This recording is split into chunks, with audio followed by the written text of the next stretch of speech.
اعوذ باللہ من الشیطان الرجیم، بسم اللہ الرحمن الرحیم۔ اللہ تعالیٰ کے نام سے شروع جو بڑا مہربان نہایت رحم کرنے والا ہے۔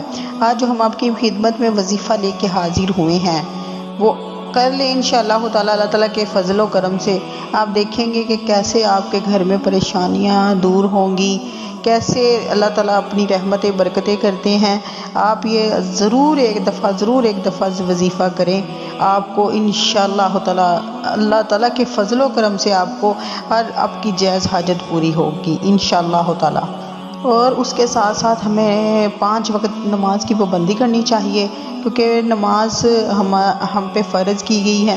نماز پڑھنے کے بعد کی گئی دعا اللہ تعالیٰ کی بارگاہ میں کبھی رد نہیں ہوتی۔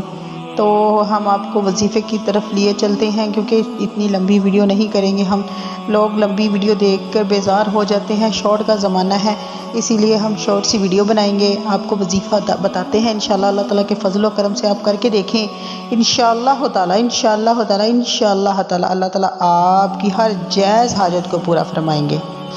تو چلتے ہیں وظیفے کی طرف۔ اس سے پہلے آپ سب سے گزارش ہے کہ آپ ہماری ویڈیو کو لائک کر دیں اور چینل کو سبسکرائب کر دیں اور بیل آئیکن کو دبا دیں، تاکہ ہماری نیو آنے والی ویڈیو کی اپڈیٹ آسانی سے آپ تک پہنچ سکے۔ تو وظیفہ یہ ہے کہ آپ کو کرنا یہ ہے کہ آپ کو اول آخر درود و پاک پڑھنا ہے۔ شروع میں آپ نے درود ابراہیمی پڑھ لینا ہے۔ اگر درود ابراہیمی نہیں آتا تو کوئی سا بھی درود پاک پڑھ لیں، صلی اللہ علیہ وسلم پڑھ لیں، صلی اللہ علی محمد، جو بھی آپ کو درود و پاک آتا ہے وہ آپ نے درود و پاک پڑھنا ہے اول میں۔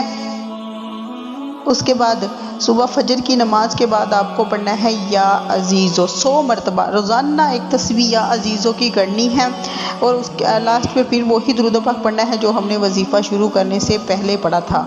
آپ دیکھیں گے انشاءاللہ تعالیٰ دیکھتے ہی دیکھتے کیسے آپ سوائے اللہ تعالیٰ کے کبھی کسی کے محتاج نہیں ہوں گے۔ اللہ تعالیٰ سے دعا ہے کہ اللہ تعالیٰ تمام مسلمان کی پریشانیوں کو دور فرمائے، آپ کو اور ہمیں 5 وقت کا نمازی بنائے۔ تو ملتے ہیں ایک نیو ویڈیو کے ساتھ، نیو وظیفے کے ساتھ، تب تک کے لیے اجازت دیجیے، اللہ حافظ۔